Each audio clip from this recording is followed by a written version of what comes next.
ನಮಸ್ತೆ, welcome to the channel Soujanya M creations. ಯಾರೆಲ್ಲ ಇನ್ನೂ ನನ್ನ ಚಾನಲ್ ಸಬ್ಸ್ಕ್ರೈಬ್ ಮಾಡಿಲ್ಲ, ಪ್ಲೀಸ್ ಸಬ್ಸ್ಕ್ರೈಬ್ ಮಾಡ್ಕೊಳ್ಳಿ. ಡಿಸೈನ್ ಇಷ್ಟ ಆದರೆ ಲೈಕ್ ಮಾಡಿ. ಇವತ್ತೊಂದು ನಾನು ಸಿಂಪಲ್ಲಾಗಿ ಅಥವಾ ಒಂದು ಸೆಮಿ ಬ್ರೈಡಲ್ ಡಿಸೈನ್ನ ಹಾಕೋದು ತೋರಿಸ್ತೀನಿ ಹೇಗೆ ಅಂತ. ಸೊ ಫಸ್ಟಿಗೆ ನಾನು 6 ಎಳೆ ದಾರ ಮಾಡ್ಕೊಂಡು ಇಟ್ಕೊಂಡಿದ್ದೀನಿ. ಅದನ್ನ ಸೀರೆಗೆ ಈ ರೀತಿ ಬ್ಯಾಕ್ ಸೈಡ್ ಇಟ್ಟು ನೀಡಲ್ ಹಾಕಿ ದಾರ ತಂದು ಲಾಕ್ ಮಾಡ್ಕೋಬೇಕು. ಲಾಕ್ ಮಾಡಿಕೊಂಡು ಅದರ ಪಕ್ಕನೇ ಇನ್ನೊಂದು ಸರ್ತಿ ನೀಡಲ್ ಹಾಕಿ ದಾರ ತಂದು 2 ದಾರ ಒಂದು ಮಾಡಿ ಲಾಕ್ ಮಾಡಿ. ಲಾಕ್ ಮಾಡಿದ ಮೇಲೆ 2 ಚೈನ್ಸ್ ಹಾಕ್ಕೊಂಡು ಸ್ಟ್ರೇಟಾಗಿ ನೋಡಿ, ಸೀರೆಗೆ ಎಲ್ಲಿಗೆ ಬರುತ್ತೆ ಅಲ್ಲಿಗೆ ನೋಡಿ ಈ 2 ಚೈನ್ನು ಕೂಡ ಲಾಕ್ ಮಾಡಿ. ಮತ್ತು 2 ಚೈನ್ ಹಾಕಿ ಸೀರೆಗೆ ಸ್ಟ್ರೇಟಾಗಿ ಎಲ್ಲಿಗೆ ಬರುತ್ತೆ ಅಲ್ಲಿಗೆ ನೋಡಿ ಲಾಕ್ ಮಾಡಿ. ಇಲ್ಲಿ ನಾನು 3 ಟೈಮ್ಸು 2 ಚೈನ್ನ ಹಾಕಿ ಲಾಕ್ ಮಾಡ್ತಿದ್ದೀನಿ. ಇದು ಫಸ್ಟು ಸಾರಿ ಸ್ಟಾರ್ಟಿಂಗು ಹಾಕೋದು. ಸೊ ಫಸ್ಟು 2 ಟೈಮ್ಸ್ ಲಾಕ್ ಮಾಡಬೇಕು. ಅದಾದಮೇಲೆ 2 ಚೈನ್ನ 3 ಟೈಮ್ಸು ಹಾಕಬೇಕು. 3 ಟೈಮ್ಸ್ ಹಾಕಿದ ಮೇಲೆ ನೆಕ್ಸ್ಟು ಈಗ 3 ಚೈನ್ ಹಾಕೋಣ. 3 ಚೈನ್ ಹಾಕಿ ಸ್ಟ್ರೇಟಾಗಿ ಎಲ್ಲಿಗೆ ಬರುತ್ತೆ ಅಲ್ಲಿಗೆ ನೋಡಿ ಲಾಕ್ ಮಾಡೋಣ. ಮತ್ತು 3 ಚೈನ್ ಹಾಕಬೇಕು. 3 ಚೈನ್ ಹಾಕಿ ಅದು ಕೂಡ ಸ್ಟ್ರೇಟಾಗಿ ಸೀರೆಗೆ ಎಲ್ಲಿಗೆ ಬರುತ್ತೆ ಅಲ್ಲಿಗೆ ನೋಡಿ ಲಾಕ್ ಮಾಡಬೇಕು. 2 ಟೈಮ್ಸು 3 ಚೈನ್ ಹಾಕಬೇಕು. ಫಸ್ಟು 2 ಚೈನ್ನ 3 ಟೈಮ್ಸು, ನೆಕ್ಸ್ಟು 3 ಚೈನ್ನ 2 ಟೈಮ್ಸ್ ಹಾಕಬೇಕು. ಇದು ಫಸ್ಟು ಸಾರಿ ಸ್ಟಾರ್ಟಿಂಗ್ ಹಾಕೋ ಕೌಂಟು. ಇಷ್ಟು ಹಾಕಿದ ಮೇಲೆ ನೆಕ್ಸ್ಟು 10 ಚೈನ್ಸ್ ಹಾಕ್ಕೊಳ್ಳೋಣ. 10 ಚೈನ್ಸ್ ಹಾಕ್ಕೊಂಡು ಈಗ ಸೀರೆನ ಬ್ಯಾಕ್ ಸೈಡಿಗೆ ಟರ್ನ್ ಮಾಡಬೇಕು. ಸ್ವಲ್ಪ ಬ್ಯಾಕ್ ಸೈಡಿಂದ ವರ್ಕ್ ಮಾಡಬೇಕು. ಸೊ ಸೀರೆನ ಬ್ಯಾಕ್ ಸೈಡಿಂದ ಟರ್ನ್ ಮಾಡಿ ನಾವೇನು 3 ಚೈನ್ ಹಾಕಿರ್ತೀವಲ್ಲ, ಸೊ ಆ 3 ಚೈನ್ ಪಕ್ಕ ಲಾಕ್ ಇರುತ್ತೆ, ಅಲ್ಲಿ ಈ 10 ಚೈನ್ನ ಲಾಕ್ ಮಾಡ್ಕೋಬೇಕು. ಆ ಲಾಕಿಗೆ ನೀಡಲ್ ಹಾಕಿ ದಾರ ತಂದು ಲಾಕ್ ಮಾಡ್ಕೋಬೇಕು. ಈ ರೀತಿ ಬರುತ್ತೆ ಅದು ಡಿಸೈನು. ಸೊ ಇದಾದಮೇಲೆ ನೆಕ್ಸ್ಟು ಮತ್ತೆ 2 ಚೈನ್ ಹಾಕಬೇಕು. 2 ಚೈನ್ ಹಾಕಿ ಅದರ ಪಕ್ಕ 2 ಚೈನ್ ಇರುತ್ತಲ್ಲ ಅದರ ಲಾಕಿಗೆ ಲಾಕ್ ಮಾಡಬೇಕು. ಆ ಲಾಕಿಗೆ ನೀಡಲ್ ಹಾಕಿ ದಾರ ತಂದು 2 ದಾರ ಒಂದು ಮಾಡಿ ಲಾಕ್ ಮಾಡಬೇಕು. ಸೊ ಇಷ್ಟು ಬ್ಯಾಕ್ ಸೈಡ್ ವರ್ಕ್ ಮಾಡಬೇಕು. ಇಷ್ಟು ಬ್ಯಾಕ್ ಸೈಡ್ ವರ್ಕ್ ಮಾಡಿದ ಮೇಲೆ ಮತ್ತು ಫ್ರಂಟ್ ಸೈಡಿಗೆ ಟರ್ನ್ ಮಾಡಿ ಈಗ ಇದೇನು 10 ಚೈನ್ಸ್ ಇದೆಯಲ್ಲ ಅಲ್ಲಿ ಹಾಫ್ ಡಬಲ್ ಕ್ರೋಶೆ ಮಾಡಬೇಕು. ನೀಡಲ್ ಮೇಲೆ ಒಂದ್ಸತಿ ದಾರ ಸುತ್ತಬೇಕು. ಆ 10 ಚೈನ್ ಒಳಗಡೆ ನೀಡಲ್ ಹಾಕಿ ದಾರ ತಂದು 3 ದಾರನೂ ಒಂದು ಮಾಡಬೇಕು. ಸೊ ಇದಕ್ಕೆ ಹಾಫ್ ಡಬಲ್ ಕ್ರೋಶೆ ಅಂತಾರೆ. ನೀಡಲ್ ಮೇಲೆ ಒಂದ್ಸತಿ ದಾರ ಸುತ್ತಬೇಕು. ಆ 10 ಚೈನ್ ಒಳಗಡೆ ನೀಡಲ್ ಹಾಕಿ ದಾರ ತಂದು 3 ದಾರನ ಒಂದು ಮಾಡಬೇಕು. ಹೀಗೆ ಈ ಚೈನ್ ಪೂರ್ತಿ ಹಾಫ್ ಡಬಲ್ ಕ್ರೋಶೆ ಹಾಕ್ಕೊಂಡು ಹೋಗಬೇಕು. ಚೈನ್ ಪೂರ್ತಿ ಕಂಪ್ಲೀಟ್ ಆಗಬೇಕು, ಅಷ್ಟು ಹಾಫ್ ಡಬಲ್ ಕ್ರೋಶೆ ಹಾಕಬೇಕು. ಟೋಟಲಾಗಿ 15 ಹಾಫ್ ಡಬಲ್ ಕ್ರೋಶೆ ಹಾಕಿದ್ದೀನಿ ನಾನು. ಲಾಸ್ಟ್ 15 ಆದಮೇಲೆ ಈ ಲಾಕ್ ಏನಿರುತ್ತಲ್ಲ ಆ ಲಾಕಿಗೆ ಒಂದು ಸರ್ತಿ ಹಾಫ್ ಡಬಲ್ ಕ್ರೋಶೆ ಮಾಡ್ಕೋಬೇಕು. ಆ 10 ಚೈನಿಗೆ 15 ಹಾಫ್ ಡಬಲ್ ಕ್ರೋಶೆ ಹಾಕಬೇಕು. ಎಕ್ಸ್ಟ್ರಾ ಇದು ಲಾಕಿಗೆ ಒಂದು ಹಾಫ್ ಡಬಲ್ ಕ್ರೋಶೆ ಹಾಕಿ ಸೀರೆಗೆ ಎಲ್ಲಿಗೆ ಬರುತ್ತೆ ಅಲ್ಲಿಗೆ ಸ್ಟ್ರೇಟಾಗಿ ನೋಡಿ ಲಾಕ್ ಮಾಡಬೇಕು. ಸೊ ಇದು ಫಸ್ಟು ಸ್ಟೆಪ್ಪು. ನೆಕ್ಸ್ಟ್ ಇನ್ನೊಂದು ಸ್ಟೆಪ್ ಬರುತ್ತೆ ಈ ಡಿಸೈನ್ಗೆ. ಸೊ ಈ ರೀತಿ ಇದಾದಮೇಲೆ ನೆಕ್ಸ್ಟು 2 ಚೈನ್ನ ಹಾಕಿ ಅದು ಸ್ಟ್ರೇಟಾಗಿ ಸೀರೆಗೆ ಎಲ್ಲಿಗೆ ಬರುತ್ತೆ ಅಲ್ಲಿಗೆ ನೋಡಿ ಲಾಕ್ ಮಾಡಬೇಕು. ಮತ್ತು 2 ಚೈನ್ ಹಾಕಬೇಕು, ಎಲ್ಲಿಗೆ ಬರುತ್ತೆ ಅಲ್ಲಿಗೆ ನೋಡಿ ಲಾಕ್ ಮಾಡಬೇಕು. ಸೊ ಇಲ್ಲಿ ನಾವು 2 ಚೈನ್ನ 4 ಟೈಮ್ಸ್ ಹಾಕ್ಕೋಬೇಕು. 4 ಟೈಮ್ಸು 2 ಚೈನ್ ಹಾಕಿ ಲಾಕ್ ಮಾಡ್ಕೊಂಡು ಹೋಗಬೇಕು. ಫಸ್ಟ್ ಅಷ್ಟೇ 3 ಟೈಮ್ಸ್ ಹಾಕಬೇಕು, ಆಮೇಲೆ ಎಂಡಿಗೆ 3 ಟೈಮ್ಸ್ ಹಾಕಬೇಕು. ಸೊ ಇಲ್ಲಿ 2 ಚೈನ್ನ 4 ಟೈಮ್ಸ್ ಹಾಕಿ ಲಾಕ್ ಮಾಡ್ತಿದ್ದೀನಿ. 4 ಟೈಮ್ಸ್ ಹಾಕಿ ಲಾಕ್ ಮಾಡಿದ್ಮೇಲೆ ಈಗ ನೆಕ್ಸ್ಟು 3 ಚೈನ್ನ 2 ಟೈಮ್ಸ್, ಇದು ಸೇಮ್ 3 ಚೈನ್ ಏನು 2 ಟೈಮ್ಸ್ ಇದೆಯಲ್ಲ ಅದು ಸೇಮ್ ಕೌಂಟು, ಬಟ್ 2 ಚೈನ್ ಅಷ್ಟೇ ಇಲ್ಲಿ 4 ಟೈಮ್ಸ್. ನೆಕ್ಸ್ಟ್ ಸೀರೆ ಫುಲ್ಲು 4 ಟೈಮ್ಸೇ ಹಾಕಬೇಕು 2 ಚೈನ್ನ. ಎಂಡಲ್ಲಿ ಒಂದು ಆರ್ಚ್ ಆದಮೇಲೆ 2 ಚೈನ್ನ 3 ಟೈಮ್ಸ್ ಹಾಕಿ ಸೀರೆದು ಡಿಸೈನ್ನ ಎಂಡ್ ಮಾಡಬೇಕು. ಸೊ ಈ ರೀತಿ 4 ಟೈಮ್ಸು 2 ಚೈನು 2 ಟೈಮ್ಸು 3 ಚೈನ್ ಹಾಕಿ ನೆಕ್ಸ್ಟು 10 ಚೈನ್ಸ್ ಹಾಕ್ಕೊಳ್ಳೋಣ. 10 ಚೈನ್ಸ್ ಹಾಕ್ಕೊಂಡು ಇದನ್ನ ಈಗ ಬ್ಯಾಕ್ ಸೈಡಿಂದ ಲಾಕ್ ಮಾಡಬೇಕು. ಬ್ಯಾಕ್ ಸೈಡ್ ಟರ್ನ್ ಮಾಡಿ 3 ಚೈನ್ಸ್ ಆದಮೇಲೆ ಆ 3 ಚೈನ್ ಲಾಕ್ ಏನಿರುತ್ತಲ್ಲ ಅಲ್ಲಿಗೆ ಈ 10 ಚೈನ್ನ ಲಾಕ್ ಮಾಡಬೇಕು. ಲಾಕ್ ಮಾಡಿದ್ಮೇಲೆ ನೆಕ್ಸ್ಟು ಮತ್ತೆ ಎಕ್ಸ್ಟ್ರಾ 2 ಚೈನ್ ಹಾಕ್ಕೊಂಡು ಅದ್ರ ಪಕ್ಕದ 2 ಚೈನ್ ಲಾಕ್ ಏನಿರುತ್ತಲ್ಲ ಆ ಲಾಕಿಗೆ ಲಾಕ್ ಮಾಡ್ಕೋಬೇಕು. ಆ ಲಾಕಿಗೆ ನೀಡಲ್ ಹಾಕಿ ದಾರ ತಂದು 2 ದಾರ ಒಂದು ಮಾಡಿ ಲಾಕ್ ಮಾಡಬೇಕು. ಇದಿಷ್ಟು ಡಿಸೈನ್ ಬ್ಯಾಕ್ ಸೈಡು. ಇದಾದಮೇಲೆ ಫ್ರಂಟ್ ಸೈಡ್ ಟರ್ನ್ ಮಾಡಿ ನೀಡಲ್ ಮೇಲೆ ಒಂದ್ಸತಿ ದಾರ ಸುತ್ತಬೇಕು. ಆ 10 ಚೈನ್ ಒಳಗಡೆ ಹೋಗಿ ದಾರ ತಂದು 3 ದಾರ ಒಂದು ಮಾಡಿ ಹಾಫ್ ಡಬಲ್ ಕ್ರೋಶೆ ಮಾಡಬೇಕು. ಸೊ ಇಲ್ಲೂ ಕೂಡ 15 ಹಾಫ್ ಡಬಲ್ ಕ್ರೋಶ ಮಾಡಬೇಕು. ಕಂಟಿನ್ಯೂ ಆ 10 ಚೈನ್ ಪೂರ್ತಿ ಫಿಲ್ ಆಗಬೇಕು.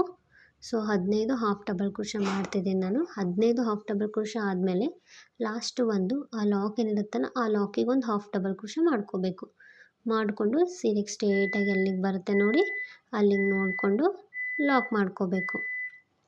ಲಾಕ್ ಮಾಡಿ ನೆಕ್ಸ್ಟ್ ಮತ್ತೆ 2 ಚೈನ್ನ 4 ಟೈಮ್ಸ್ ಹಾಕಿ ನೆಕ್ಸ್ಟು 3 ಚೈನ್ನ 2 ಟೈಮ್ಸ್ ಹಾಕಿ ಲಾಕ್ ಮಾಡಿ ಕಂಟಿನ್ಯೂ ಪೂರ್ತಿ ಸೀರೆ ಹೀಗೆ ಹಾಕ್ಕೊಂಡು ಹೋಗಬೇಕು. ಸೀರೆ ಎಂಡಲ್ಲಿ ಒಂದು ಆರ್ಚ್ ಆದಮೇಲೆ 2 ಚೈನ್ 3 ಟೈಮ್ಸ್ ಅಷ್ಟೇ ಹಾಕಿ ಅಲ್ಲಿಗೆ ಫಿನಿಷ್ ಮಾಡಬೇಕು. ಅಲ್ಲೇದು 3 ಚೈನ್ಸ್ ಹಾಕಬಾರ್ದು. ಸೊ ಕಂಟಿನ್ಯೂ ಪೂರ್ತಿ ಡಿಸೈನ್ನ ಹೀಗೆ ಹಾಕ್ಕೊಂಡು ಹೋಗಬೇಕು. ಸೊ ಕೌಂಟ್ ಗೊತ್ತಾಗಲಿಲ್ಲ ಅಂದರೆ ಮತ್ತೆ ಫಸ್ಟಿಂದ ನೋಡಿ ಕರೆಕ್ಟಾಗಿ ತಿಳಿಯುತ್ತೆ. ಸೊ ನೀವು ಇದೇ ರೀತಿ ಕಂಟಿನ್ಯೂ ಹಾಕ್ಕೊಂಡು ಹೋಗಿ, ಕೌಂಟ್ ಮಿಸ್ ಮಾಡಬೇಡಿ. ಸ್ವಲ್ಪ ಕೌಂಟ್ ಹೆಚ್ಚು ಕಮ್ಮಿ ಆದರೆ ಡಿಸೈನ್ ಕೆಟ್ಬಿಡುತ್ತೆ. ಸೊ ಕೇರ್ಫುಲ್ಲಾಗಿ ಕೌಂಟ್ ಫಸ್ಟ್ ಸ್ಟೆಪ್ನ ನಿಧಾನಕ್ಕೆ ಕರೆಕ್ಟಾಗಿ ಹಾಕಿ. ಸೊ ಪೂರ್ತಿ ಹಾಕಿದ ಮೇಲೆ ನೆಕ್ಸ್ಟ್ ಈಗ ಸೆಕೆಂಡ್ ಸ್ಟೆಪ್ಗೆ 6 ಎಳೆ ದಾರನ ಬೇರೆ ಕಲರ್ ತೊಗೊಂಡಿದ್ದೀನಿ. ಅದನ್ನ ಈ ರೀತಿ ಫಸ್ಟ್ ಏನು ಲಾಕ್ ಇರುತ್ತಲ್ಲ ಆ ಲಾಕಿಗೆ ಲಾಕ್ ಮಾಡ್ತಿದ್ದೀನಿ. ಲಾಕ್ ಮಾಡಿದ ಮೇಲೆ ಸ್ವಲ್ಪ ದಾರ ಮೇಲೆ ಎತ್ತಿ ನಾನಿಲ್ಲಿ ಸಿಲ್ವರ್ ಕಲರ್ ಬೀಡ್ ಯೂಸ್ ಮಾಡ್ತಿದ್ದೀನಿ. ಒಂದು ಈ ರೀತಿ ಸ್ವಲ್ಪ ದೊಡ್ಡದು, ಅಥವಾ ನೀವು ಯಾವುದಾದ್ರೂ ಡಿಸೈನ್ ಬೀಡ್ ಬೇಕಂದರೆ ಬೀಡ್ ತೊಗೊಳ್ಳಿ. ಬೀಡ್ ಆ್ಯಡ್ ಮಾಡಿ ಬೀಡ್ ಲಾಕ್ ಮಾಡಿ ಈ 2 ಚೈನ್ ಲಾಕ್ ಏನಿರುತ್ತಲ್ಲ ಆ ಲಾಕಿಗೆ ಈ ಬೀಡ್ ಲಾಕ್ ಮಾಡಿದ್ದನ್ನು ಲಾಕ್ ಮಾಡಿ. ಲಾಕ್ ಮಾಡಿದ ಮೇಲೆ ನಿಡಲ್ ಮೇಲೆ ಒಂದು ಸರ್ತಿ ದಾರ ಸುತ್ತಿ ಇಲ್ಲಿ ಫಸ್ಟ್ ಏನು 2 ಸರ್ತಿ 2 ಚೈನ್ ಇರುತ್ತಲ್ಲ, ಒಂದು ಸರ್ತಿ ಫ್ರಂಟ್ ಸೈಡಿಂದ ಒಂದು ಸರ್ತಿ ಬ್ಯಾಕ್ ಸೈಡಿಂದ ಹಾಕಿರ್ತೀವಿ. ಆ 2 ಚೈನ್ ಮಧ್ಯೆ ಒಂದು ಗ್ಯಾಪ್ ಇರುತ್ತೆ, ಹೋಲ್ ಗ್ಯಾಪು. ಅಲ್ಲಿ ನಿಡಲ್ ಹಾಕಿ ದಾರ ತಂದು 3 ದಾರನ 1 ಮಾಡಿ ಇಲ್ಲೂ ಕೂಡ ಹಾಫ್ ಡಬಲ್ ಕ್ರೋಶ ಮಾಡಿ. ಸೊ ಇದಾದಮೇಲೆ ಮತ್ತೆ ನಿಡಲ್ ಒಂದು ಸರ್ತಿ ದಾರ ಸುತ್ತಿ ಅದರ ನೆಕ್ಸ್ಟು ಒಂದು ಹೋಲ್ ಗ್ಯಾಪ್ ಇರುತ್ತೆ, ಯಾವುದು ಫಸ್ಟ್ ಹಾಫ್ ಡಬಲ್ ಕ್ರೋಶ ಮಾಡಿರ್ತೀವಲ್ಲ ಅಲ್ಲಿ ಕೂಡ ಒಂದು ಹಾಫ್ ಡಬಲ್ ಕ್ರೋಶ ಮಾಡಿ 3 ಚೈನ್ ಹಾಕಿ ಈ 2 ಹಾಫ್ ಡಬಲ್ ಕ್ರೋಶಗೆ ಪಿಕ್ಔಟ್ ಮಾಡಬೇಕು. ಸಿಂಗಲ್ ಹಾಫ್ ಡಬಲ್ ಕ್ರೋಶ ಅಲ್ಲ, 2 ಹಾಫ್ ಡಬಲ್ ಕ್ರೋಶ ಸೇರಿ ಪಿಕ್ಔಟ್ ಮಾಡಬೇಕು. ಮತ್ತು ನಿಡಲ್ ಮೇಲೆ ಒಂದು ಸರ್ತಿ ದಾರ ಸುತ್ತಬೇಕು. ಅದರ ಪಕ್ಕದ ಹೋಲ್ ಗ್ಯಾಪ್ಗೆ ನಿಡಲ್ ಹಾಕಿ ದಾರ ತಂದು 3 ದಾರ 1 ಮಾಡಬೇಕು. ಮತ್ತು ನಿಡಲ್ ಮೇಲೆ ಒಂದು ಸರ್ತಿ ದಾರ ಸುತ್ತಿ ಅದರ ಪಕ್ಕದ ಹೋಲ್ ಗ್ಯಾಪ್ಗೆ ಒಂದು ಹಾಫ್ ಡಬಲ್ ಕ್ರೋಶ ಮಾಡಿ 2 ಹಾಫ್ ಡಬಲ್ ಕ್ರೋಶ ಮಾಡಿದ ಮೇಲೆ 3 ಚೈನ್ ಹಾಕಿ ಆ 2 ಹಾಫ್ ಡಬಲ್ ಕ್ರೋಶ ಸೇರಿ ಒಂದು ಪಿಕ್ಔಟ್ ಆಗಬೇಕು. ಸೊ ಈ ರೀತಿ ಪಿಕ್ಔಟ್ಸ್ ಮಾಡಬೇಕು. ನಾವು almost single half double crochet ಅಥವಾ ಸಿಂಗಲ್ ಡಬಲ್ ಕ್ರೋಶಗೆ ನಾವು ಪಿಕ್ಔಟ್ಸ್ ಮಾಡಿರ್ತೀವಿ. ಇಲ್ಲಿ ನಾನು 2 ಡಬಲ್ ಕ್ರೋಶ ಅಥವಾ 2 ಹಾಫ್ ಡಬಲ್ ಕ್ರೋಶಗೆ ಸೇರಿ ಪಿಕ್ಔಟ್ಸ್ ಮಾಡ್ತಿದ್ದೀನಿ, ಅಂದರೆ ಸ್ವಲ್ಪ ತಿಕ್ಕಾಗಿ ಬರುತ್ತೆ ಅಂತ ಡಿಸೈನು. ಸೊ ಇಲ್ಲಿ ಈ ಡಿಸೈನಲ್ಲಿ 4 ಪಿಕ್ಔಟ್ಸ್ ಮಾಡಬೇಕು. 4 ಪಿಕ್ಔಟ್ಸ್ ಮಾಡಿದ ಮೇಲೆ ಒಂದು ಬೀಡ್ ಆ್ಯಡ್ ಮಾಡ್ತಿದ್ದೀನಿ. ಬೀಡ್ ಬೇಕಂದರೆ ಆ್ಯಡ್ ಮಾಡ್ಕೋಬೋದು, ಬೇಡ ಅಂದರೆ ಸ್ಕಿಪ್ ಮಾಡ್ಬೋದು. ಆದರೆ 2 ಹಾಫ್ ಡಬಲ್ ಕ್ರೋಶ ಆದಮೇಲೆ ಒಂದು ಪಿಕ್ಔಟ್ ಮಾಡಿ, ಅದಕ್ಕೆ 2ಕ್ಕೂ ಸೇರಿ ಒಂದು ಪಿಕ್ಔಟ್ ಮಾಡಬೇಕು. ಅಂದರೆ ಈ ರೀತಿ ತಿಕ್ಕಾಗಿ ಬರುತ್ತೆ. ಇಲ್ಲಾಂದರೆ ಡಿಸೈನು ದೊಡ್ಡದಾಗಿ ಸಿಂಗಲ್ ಪಿಕ್ಔಟ್ಸ್ ಮಾಡಿದರೆ ಬೇರೆ ಥರ ಕಾಣಿಸುತ್ತೆ. ಸೊ ಇಲ್ಲಿ 4th ಒನ್ನು ಪಿಕ್ಔಟ್ ಮಾಡ್ತಿದ್ದೀನಿ ನಾನು, 2 ಹಾಫ್ ಡಬಲ್ ಕ್ರೋಶ ಸೇರಿ.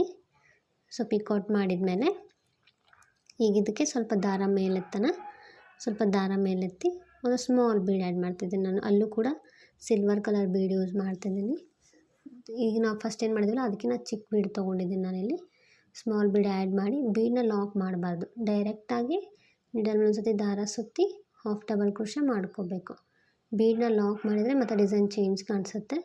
ಸೊ ಬೀಡನ್ನ ಲಾಕ್ ಮಾಡಬಾರ್ದು, ಡೈರೆಕ್ಟಾಗಿ ಹಾಫ್ ಡಬಲ್ ಕ್ರೋಶ ಮಾಡಿಕೊಂಡು 2 ಹಾಫ್ ಡಬಲ್ ಕ್ರೋಶ ಮಾಡ್ಕೊಂಡ್ಮೇಲೆ ಮತ್ತು 3 ಚೈನ್ ಹಾಕಿ ಆ 2 ಹಾಫ್ ಡಬಲ್ ಕ್ರೋಶಾಗಿ ಪಿಕ್ಔಟ್ ಮಾಡಬೇಕು. ಸೊ ಈ ಸೈಡ್ ಕೂಡ 4 ಪಿಕ್ಔಟ್ಸ್ ಮಾಡಬೇಕು. ಸೊ 4 ಪಿಕ್ಔಟ್ಸ್ ಮಾಡಿದ ಮೇಲೆ ಈ ರೀತಿ ಕಾಣಿಸುತ್ತೆ ಡಿಸೈನು. ಎಂಡಲ್ಲಿ 2 ಚೈನ್ ಏನಿರುತ್ತಲ್ಲ ಆ 2 ಚೈನ್ ಒಳಗಡೆ ಲಾಕ್ ಮಾಡಬೇಕು. ಆ ಲಾಕಿಗಲ್ಲ, 2 ಚೈನ್ ಒಳಗಡೆ ಲಾಕ್ ಮಾಡಬೇಕು. ಲಾಕ್ ಮಾಡಿದ ಮೇಲೆ ನೆಕ್ಸ್ಟ್ ಒಂದು ಸ್ವಲ್ಪ ದಾರ ಮೇಲೆತ್ತಿ ಇನ್ನೊಂದು ಬೀಡ್ ಆ್ಯಡ್ ಮಾಡೋಣ ನಾವು, ಬಿಗ್ ಸೈಜ್ ಸಿಲ್ವರ್ ಕಲರ್ ಬೀಡನ್ನ ಆ್ಯಡ್ ಮಾಡಿ ಬೀಡನ್ನ ಲಾಕ್ ಮಾಡೋಣ. ಬೀಡನ್ನ ಲಾಕ್ ಮಾಡಿ ಅದರ ಪಕ್ಕದ ಒಂದು 2 ಚೈನ್ನ ಬಿಟ್ಟು ಅದರ ನೆಕ್ಸ್ಟು 2 ಚೈನ್ ಇರುತ್ತಲ್ಲ ಆ 2 ಚೈನ್ ಒಳಗಡೆ ಇದನ್ನು ಲಾಕ್ ಮಾಡೋಣ. ಬೀಡ್ ಲಾಕ್ ಮಾಡಿದ್ದನ್ನು ಲಾಕ್ ಮಾಡೋಣ. ಸೊ ಈ ರೀತಿ ಕಾಣಿಸುತ್ತೆ. ಈ ಡಿಸೈನ್ಗೆ ಕುಚ್ಚು ಬರಲ್ಲ. ಇದಾದಮೇಲೆ ಮತ್ತೆ ನಿಡಲ್ ಮೇಲೆ ಒಂದು ಸರ್ತಿ ದಾರ ಸುತ್ತಿ ಆ 2 ಚೈನ್ ಇರುತ್ತಲ್ಲ ಆ 2 ಚೈನ್ ಗ್ಯಾಪಲ್ಲಿ ಒಂದು ಹಾಫ್ ಡಬಲ್ ಕ್ರೋಶ ಮಾಡಿ, ಅದಾದಮೇಲೆ ಅದರ ಪಕ್ಕದಲ್ಲಿ ಒಂದು ಹೋಲ್ ಗ್ಯಾಪ್ ಇರುತ್ತೆ. ಹಾಫ್ ಡಬಲ್ ಕ್ರೋಶದ್ದು. ಸೊ ಅಲ್ಲಿಗೆ ಒಂದು ಸರ್ತಿ ಹಾಫ್ ಡಬಲ್ ಕ್ರೋಶ ಮಾಡಿ, ಎರಡೂ ಹಾಫ್ ಡಬಲ್ ಕ್ರೋಶ ಆದಮೇಲೆ ಫಸ್ಟ್ ಒಂದು ಹಾಫ್ ಡಬಲ್ ಕ್ರೋಶದ ಹಿಂದ್ಗಡೆ ಹೋಗಿ ದಾರ ತಂದು ಎರಡೂ ಹಾಫ್ ಡಬಲ್ ಕ್ರೋಶ ಸೇರಿ ಒಂದು ಪಿಕಾಟ್.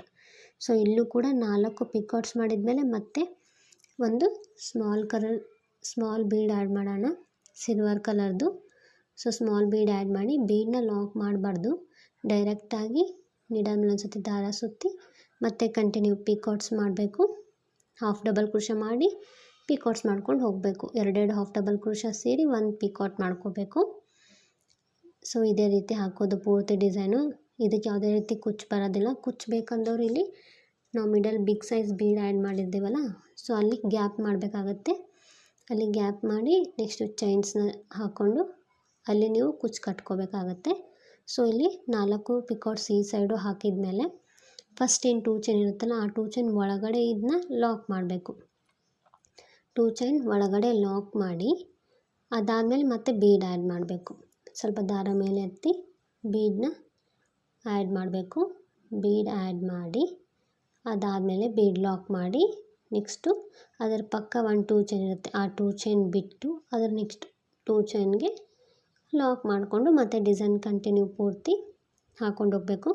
ಪೂರ್ತಿ ಡಿಸೈನ್ ಹೀಗೆ ಹಾಕೋದು. ಸೊ ಪೂರ್ತಿ ಆದಮೇಲೆ ಯಾವ ರೀತಿ ಕಾಣಿಸುತ್ತೆ ಅಂತ ತೋರಿಸ್ತೀನಿ ನೋಡಿ. ಈ ರೀತಿ ಕಾಣಿಸ್ತಿದೆ ಪೂರ್ತಿ ಆದಮೇಲೆ. ತುಂಬ ಚೆನ್ನಾಗಿ ಬಂದಿದೆ ಡಿಸೈನು, ಯಾವುದೇ ರೀತಿ ಕುಚ್ಚಿಲ್ಲ, ಒಂಥರ ಸೆಮಿ ಬ್ರೈಡಲ್ ಡಿಸೈನ್ ಚೆನ್ನಾಗಿ ಬಂದಿದೆ. ಡಿಸೈನ್ ಇಷ್ಟ ಆದರೆ ನೀವು ಒಂದು ಸತಿ ಟ್ರೈ ಮಾಡಿ. ನನ್ನ ಚಾನಲ್ ಸಬ್ಸ್ಕ್ರೈಬ್ ಮಾಡಿಲ್ಲ ಅಂದರೆ ಪ್ಲೀಸ್ ಸಬ್ಸ್ಕ್ರೈಬ್ ಮಾಡ್ಕೊಳ್ಳಿ. Thank you. Thanks for watching.